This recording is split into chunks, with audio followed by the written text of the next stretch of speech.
Good afternoon, everyone. My name is Amaryllis Thompson, and today I'm going to be talking to you about stress management. Stress affects everyone differently. The word stress may be enough to set some of your nerves on edge.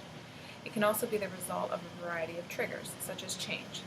Change can be positive or negative, real or perceived, and have a different impact on your life. This paper is going to focus on the impact of stress on collegiate athletes and their ability to perform in a competition. We're then going to examine the effectiveness of popular stress management techniques in today's literature. I believe that stress can be managed with a combination of individualized techniques combined with regular practice of yoga or meditation. Success will be proven by decreased muscle tension, improved peripheral focus or attention, and increased performance or improved overall performance. Before we get started, let's go over some definitions. Stress can be defined as the continuous reaction between your perception of the demands of the environment and your perceived ability to deal with those demands of the environment. This happens in a two-step process called the appraisal theory. The primary appraisal is your scene size-up, your evaluation of the situation. The secondary appraisal is your body's ability to cope with that stress of that environment. There's also coping styles. Are you emotion-driven? Are you focus-driven? By learning these techniques and by learning these traits about yourself, you can better prepare for that situation. As I mentioned before, stress, you need to be somewhat stressed in order to perform optimally. You don't want to be too bored. You need to ramp up your nervous system to get your body going, to be able to react quicker and increase your focus, your attention. Excess stress, too much stress on the body is going to lead to increased muscle tension. This is an innate response. Go back to when prehistoric times when you were being chased by a dinosaur. Your muscles need to tense, your stomach tenses, your blood pressure increases, your heart rate increases. All of these things happen. Now, you're not being chased by dinosaurs, but you're putting yourself in a stressful situation, such as a competition, where you need to increase your stress level in order to perform optimally. Excess stress can have a detrimental effect on performance. It can lead to too much muscle tension. It can lead to decreased peripheral focus, which can then lead to increased risk of injury, and then it will have an overall reduced effect on performance. Hardy developed a catastrophe model, or a catastrophe theory. He found that there's a direct positive correlation between cognitive anxiety and performance. Only to a certain extent, though. Once you get past this sweet spot, as he called it, you're going to see a significant decline. Up, up, up, and then just a drop straight down, and your performance is going to tank. That's when you see the Olympic soccer player miss a shot or miss the ball completely when they're taking a penalty kick. This is a study done by Joan Duda. She examined over 300 high school athletes in 11th and 12th grade, all participating in some sort of sport for their high school, and found she was questionnaires to look at their sport orientation. She was looking at whether they were goal-oriented or whether they were ego-oriented. In class, we looked at this as win orientation. So goal orientation, your focus is on mastering a skill, learning something new, improving your fitness. Ego orientation or win orientation, your goal is to improve your social status or improve your career mobility. This is beneficial to you as an individual. So they found that men tended to be more ego-driven or win-driven, and females tended to be more task-oriented. They also found that those that were task-oriented had reduced anxiety. That were goal-oriented, typically more females, had reduced anxiety. This is because they're not concerned about winning the game or showing up to a match or doing well. They're concerned about mastering a skill. So that mastery can come in practice, it can come in a game. As long as they're learning something new, as long as they're getting some sort of benefit out of it, they're happy. They're not concerned about the stress levels.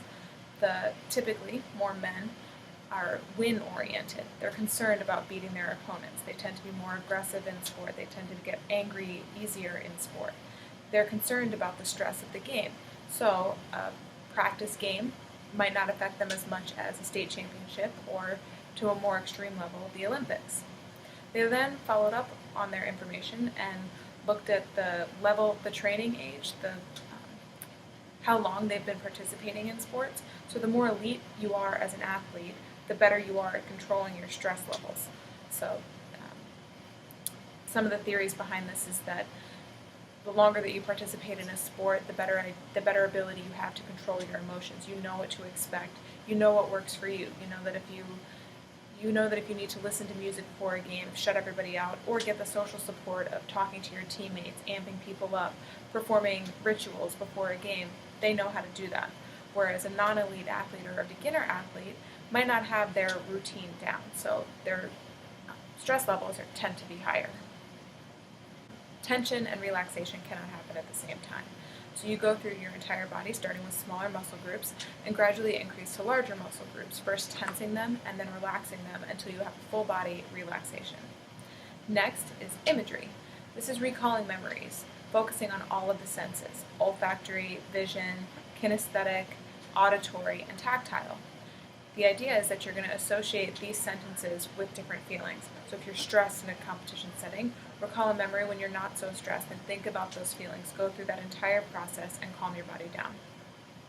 Next, we have bioneurofeedback training. We read an article about this in class, but the idea here is that you're going to identify and exercise control over the activation levels of your nervous system. There was a study done on 15 athletes before the Olympics in Vancouver. All 15, at the conclusion of this study, all 15 were able to identify optimal performance state. They did, however, mention that they were not able to maintain this optimal performance state throughout the entire competition, but being able to reach that state and learning control of when they're getting too close to that catastrophe edge and when they're able to perform at their best is good training. So you can continue to do that throughout practices and over time get better at it.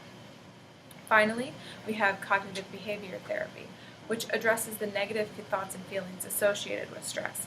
If you can address those negative feelings, then a stressful situation, you can turn it into a positive experience.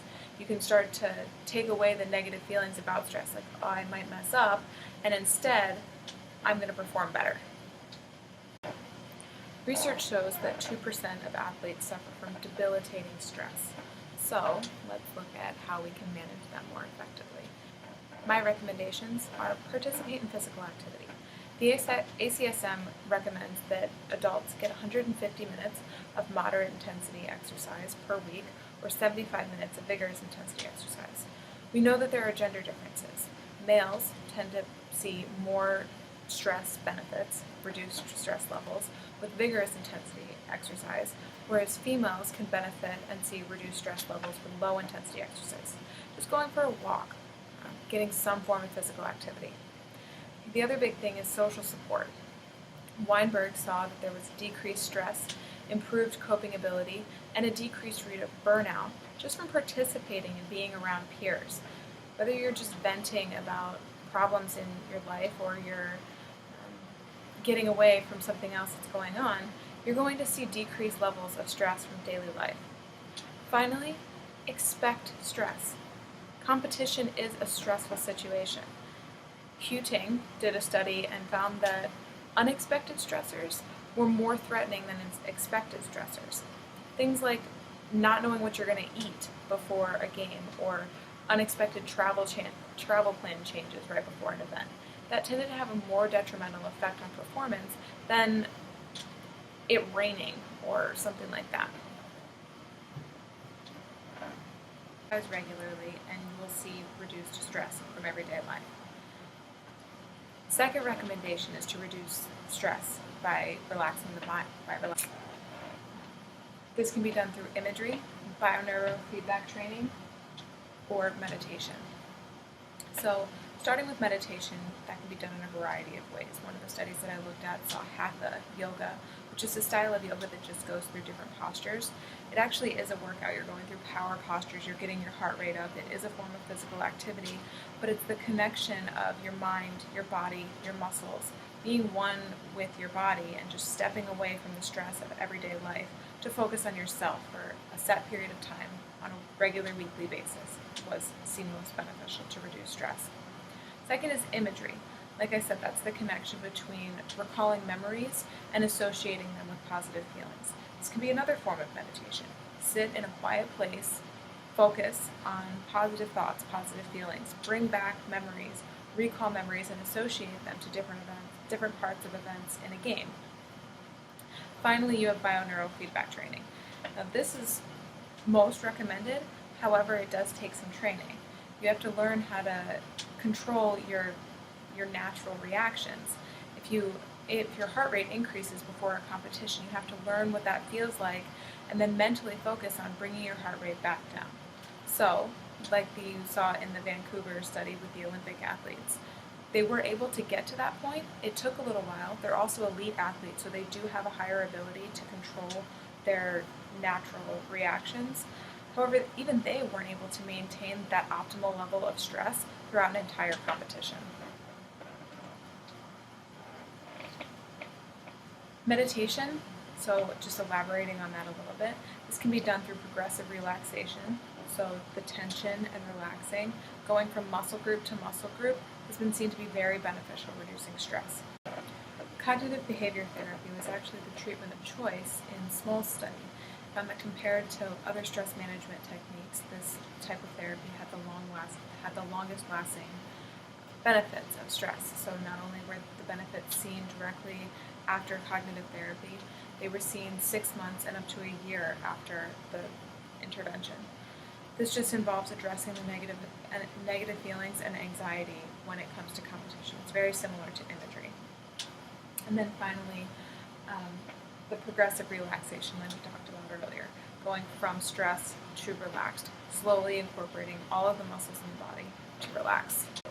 In conclusion, coaches, athletes, and sports psychologists agree that the manifestation of excessive stress and tension before or during a competition are a major threat to the ability of an athlete to perform at optimal levels. Therefore, management of stress is necessary and should be a high priority of athletes of all levels. Yoga, meditation, or visualization can be used daily or at least on a weekly basis to optimize stress levels. Immediately before a competition, bioneurofeedback training can be utilized to regulate arousal and provide an ideal environment for competition. Finally, participating in physical activity and gaining the social support is a way to maintain long-lasting reduced stress levels. If you have any questions, the ACSM or the International Journal of Stress Management and the Journal of Sport and Exercise Psychology both publish articles regularly about optimal ways to reduce stress and current literature regarding new stress management techniques and different combinations. They have websites, they publish journals, check them out on their website.